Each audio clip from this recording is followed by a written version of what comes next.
আজি যাবলৈ ওলাইছোঁ মৰিগাঁৱৰ এনেকুৱা কিছুমান অঞ্চলত য'ত মই জীৱনত কেতিয়াও গৈ পোৱা নাই। এয়া প্ৰদীপ দা লগতে আমাৰ পেক্সো কৈছে আৰু প্ৰদীপ দাই যে ইমান কষ্ট কৰিব পাৰে সঁচাই শলাগ ল'বলগীয়া। আজি 5 দিন ধৰি এনেদৰে কষ্ট কৰি আছে। আৰু এইখন হৈছে লাহৰীঘাট উচ্চতৰ মাধ্যমিক বিদ্যালয়। ইমান সুন্দৰ মাকৈ খেতি দেখিছেনে? বহু লোকে মাকৈ খেতি কৰা দেখা পালোঁ। ভিতৰুৱা অঞ্চললৈ যোৱাৰ এটাই উদ্দেশ্য আছিলে যে আমাৰ ৰেডিঅ'ৰ ছিগনেল পায় নে নাপায়। য'তেই গৈছোঁ ছিগনেল পাইছোঁ, বহুত ৰেছপন্স পাইছোঁ, সকলোৱে ৰেডিঅ' শুনে। এইখন স্কুলত যাওঁতে ইমান ধুমুহা বতাহ দিলে, বতাহত কপাহবোৰ উৰি গৈছে আৰু ল'ৰা ছোৱালীবোৰে ইমান চিঞৰিছে চাওকচোন।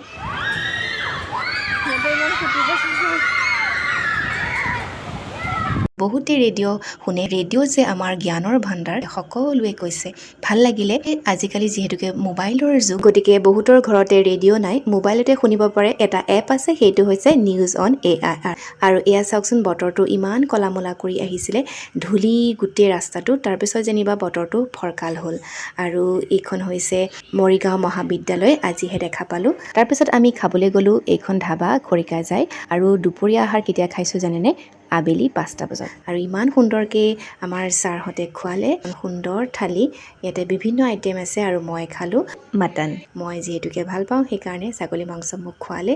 আৰু এয়া ডেকাৰজাই খালে চিকেন আৰু ছাৰহঁতে খালে ডাক।